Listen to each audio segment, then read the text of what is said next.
Welcome to the Chris Hatcher Show. I'm your host, Kevin Blackwell. And of course, again, I'm joined by Samford head football coach, Chris Hatcher.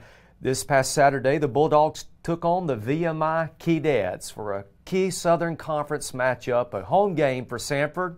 And the Bulldogs were victorious in a big score, 73-22. Coach, it was a great day to be a Samford Bulldog. Well, there's no question about it. We had beautiful weather, fall weather for a change. Offensively, we came out gunning again for back-to-back weeks, which is really good to see. And then defensively, we shut them out in the second half, and that was a very high-powered offense that we faced that had scored almost 100 points in their previous two games. Special teams was solid, really good home environment. It was just a really good day. Another positive shot in the arm for our football team as we won 2 in a row, and we kind of got ourselves back in the hunt a little bit with some things that happened throughout the course of the conference this past weekend. Absolutely. And you look at 73 points on the scoreboard. By the way, you make the PA announcer's job pretty hard. I need a throat lozenge after the game. Okay? Well, you've been complaining to me we wasn't scoring enough. I mean, you got to tell me what you want. But well, you keep scoring. There I'll you keep go. Up, okay? You got it. You got it. But, the first series we were backed up and forced to punt offensively, and then from that point forward, we didn't stall on a drive until the fourth quarter. We had 67 points there, 66 points in the third quarter, and then we scored one right there at the first minute of the fourth quarter, and then it was just get a bunch of guys in there and just try to keep the score where it was at and go to the house. But I've been really pleased with our team. You've heard me say it. No matter the outcome of the game, we have a bunch of good guys on our team. They practice hard. They work hard. It's good to see them finally getting a reward for all their hard work. Without a doubt. And again, you look at the offensive numbers from Saturday's game, and it really is incredible. 773 total yards, 9 for 14 on third down conversions, and something you and I have talked a lot about, taking advantage of red zone opportunities. 9 for 9 scoring opportunities that we win Saturday. Well, I think one difference in the past 2 weeks in the previous part of the season is that we're scoring touchdowns as opposed to kicking field goals. And fortunately for us, it's been a big emphasis for us as we've gotten way ahead early in games. And when you do that, you put a little added pressure on the other team. And sometimes they kind of get out of their game plan and press a little bit. And we've seen that happen these past couple weeks. That plan's worked well for us for 2 weeks in a row. And when you do get a lot of opportunities on offense, but you get that because your defense is playing well. And I know we had a few hiccups early in the game, but we were playing a very good offense.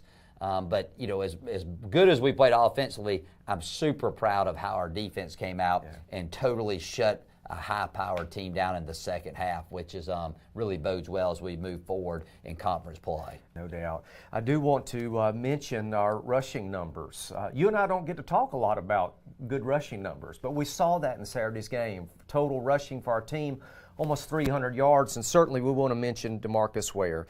10 carries, 131 yards, 2 touchdowns. DeMarcus had a great game. Well, when you talk about that many yards in a game, you got to give credit to the offensive line. They're playing at a high level, but DeMarcus and Roland have really stepped up as our 1-2 punch back there.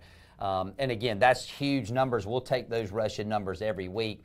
But I think what's a little bit of a misnomer with people who pay attention to us, we throw so many swing routes to our backs. We throw so many quick screens out to our wide receivers that go down as passing yards, but really those are just sweeps. Right. And so a lot of times, you say, well, y'all didn't run for that many yards. Well, we did. We just did it a different way. And it's all about getting everybody involved in the game, spreading the ball out. However, we were able to hand the ball off and have one of the most effective rushing games that we've had since I've been the coach here. Right, and I do want to mention that offensive line. They're really playing well. Only gave up 1 sack on Saturday. Really, they're moving that defensive line. making some things happen for our backs. And certainly the success from offense really hinges on how well they protect and how well they open up holes. Oh, well, they're the most important group on the football field as far as an offense is concerned. And that group is led by our center, Brendan Loftus, who had to move from guard to center when Nate Lee got injured a few weeks ago. So those guys are playing at a high level. Right now we're playing with a lot of confidence in all three phases. Our special teams has been rock solid.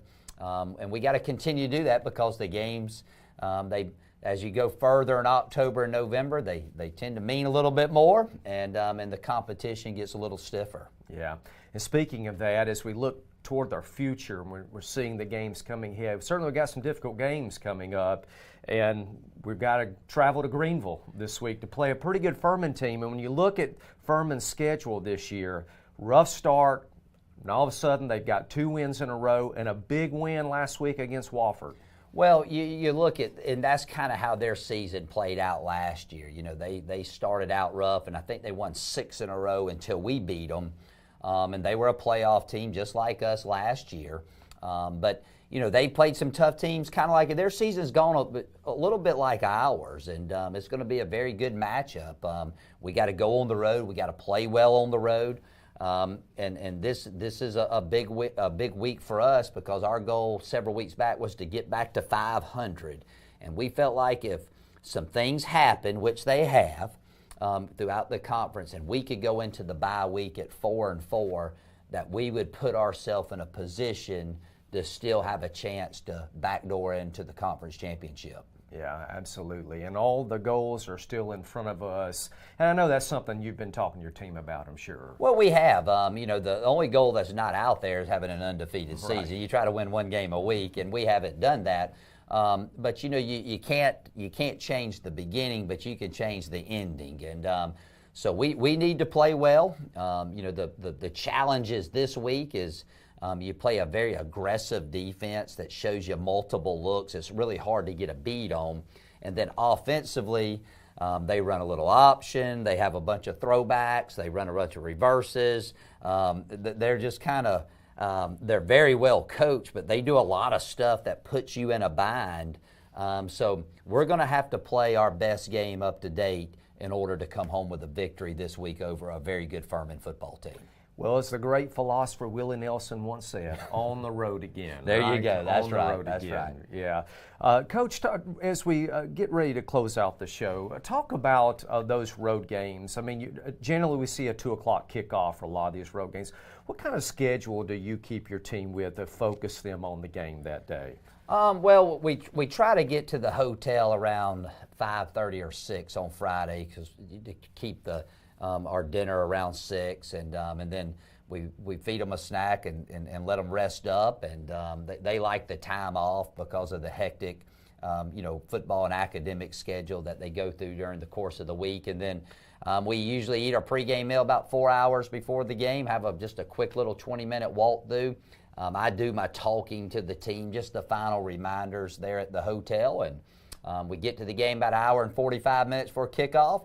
We warm up about 20 minutes, and then we go out there and try to play the best we can for 60 game minutes each and every week and come on home. So hopefully we can come home with a big win. Headed into the bye week, that would be a huge momentum boost for our team. And, one thing about it is we played 8 straight weeks. This off week comes at a late time for us, not counting summer camp. So we need to finish this strong, take the bye week, and then we will be starting a brand new season in the sense that we've divided this particular season up. Sure, and hopefully during that time we'll get some guys healed up and ready for the home stretch as well. Yeah, but first we got to take care of business this week, which is going to be a very difficult task. But again, back-to-back wins, our guys are very confident right now, and it's good to see them in a good mood because they have worked extremely hard.